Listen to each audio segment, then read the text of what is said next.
Okay team, Apex Trades here. Hope you are having a nice day. So it looks like we got a nice push towards the downside during the Asian session last night. As I count things, I can see Elliot wave here. That would be 0 to 1, 1 to 2, 2 to 3, 3 to 4, 4 to 5. Clearly this is an impulsive move, right? It's much more impulsive than the previous. And we also look like we have 5 waves within this structure here. So we would say 1, 2, 3, 4, 5 would be some sort of a 5 wave, and then we've got an ABC correction here, A, B, C. I think you'd have to agree with that. And then we've got a big impulsive push to the downside, which in terms of Elliott wave theory is absolutely on point. The question for me is, where does this go? Now we know we want to find 5 waves within the third wave impulsive move. So, you know, one way in which we can determine where that is likely to go is to use the fib extension tool. So the way we do this is we simply go from our swing high to our swing low and then back to our new pivot swing high. So let's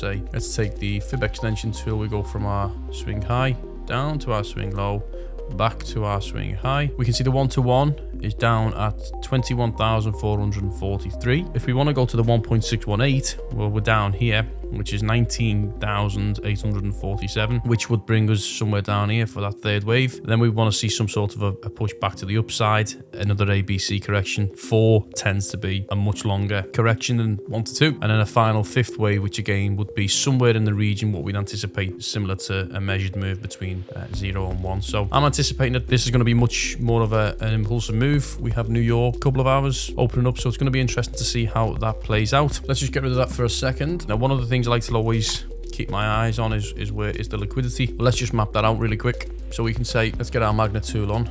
We know there's going to be liquidity under here, okay, and we know there's going to be liquidity here or here, probably both areas actually. Down here, be liquidity, because these are all the previous stops, right? So these are where we had a bit of a break in play, a little bit of consolidation, and then back up to move to the upside. So this is where there'll have been a lot of consolidation occurring, and we can expect to see some liquidity down these areas. Now, I always like to put mine as zones, as you guys who follow me know. Gauge on a zone. I'm going to show you how I would find, how I'd look for the clues in these, right? So that would be buy side liquidity. Same again, nice and easy. Too easy, one would say. And then down here, I mean, look, at this stage, I don't anticipate it's going this low. It's just, if we are going to look further down, you'd also say actually there would be liquidity there. I'm not one of these guys who like to really go too deep into ICT. I like the concept. I just like I don't like the complexity sometimes, and that's not because I don't understand it, because I actually do. It's more that I like to free range it, so to speak, kind of eyeball it, look at where liquidity is, and then I use another tool to identify where that reversal is going to happen. You guys know I'm a reversal trader, right? So that's what I'm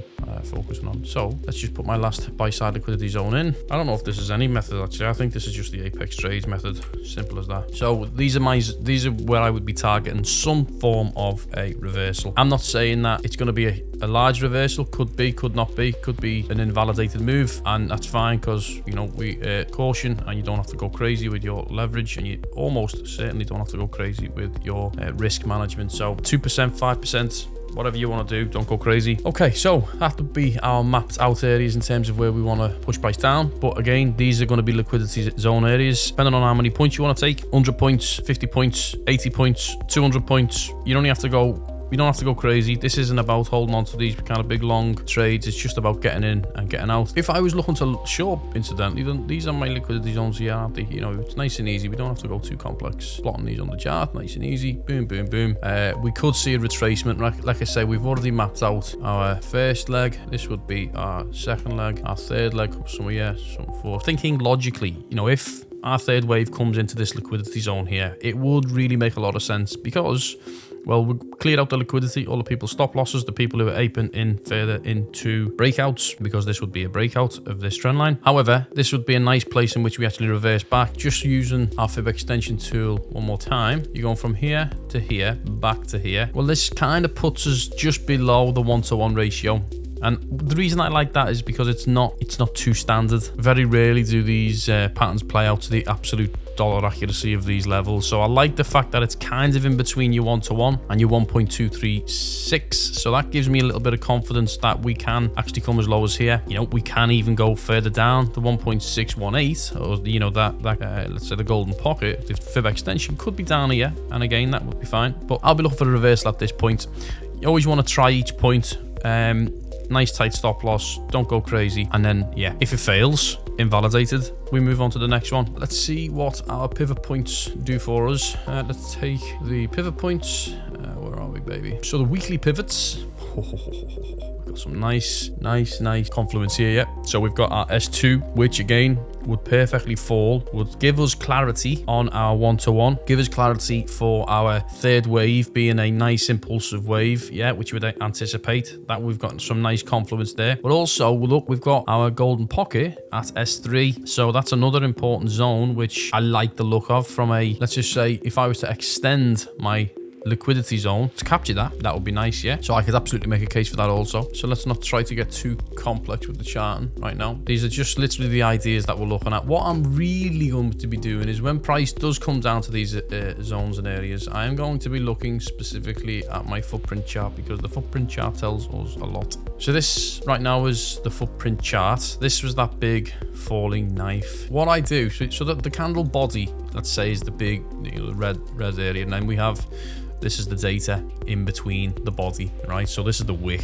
but there's a couple of clues here, right? And I'd say this oftentimes, that on the clues, we're looking at, this is sell side, right? So these are, when you see green, it's sell. Yeah, so this is sell side. But look at the bottom, right at the bottom of this, we see this 0. So that means there's no more passive orders, no more limit orders, or no one, let's say no one interested in selling. Think about it. You want to buy at the bottom and you want to sell at the top. So we've had this big falling knife. No one's interested anymore in selling at this point. And then we see the big reversal. That 0 there is the clue that there's no one interested now in continuing this move. And then we move to the next candle, which is here. Huge imbalance again. Look, comes down, huge imbalance to the sell side. So there's tons of people trying to sell, but no one's interested in picking them up. Get more imbalances, and then 0 in terms of sell side liquidity, and then price starts to reverse back, and it really did come back in. So when price comes into these zones, yeah, with a little bit of TA added to the mix, I'm then going to be focusing in live, yeah. So maybe the 5-minute chart, maybe the 3-minute chart, maybe even the 1-minute chart. There's no one else willing to sell at that point, because you're not going to get a lot of value for it. Then I'm going to be looking to get in for my trade. So nice quick one for you today. Really important to kind of understand stuff behind the candles. Not always just about kind of looking on TradingView and mapping out Elliot waves and Fibonacci retracements, extension tools, etc. It's good, but that should just really get you into the pocket. Look where your liquidity zones are, and then you're using your footprints to identify the actual move. Speak to you soon.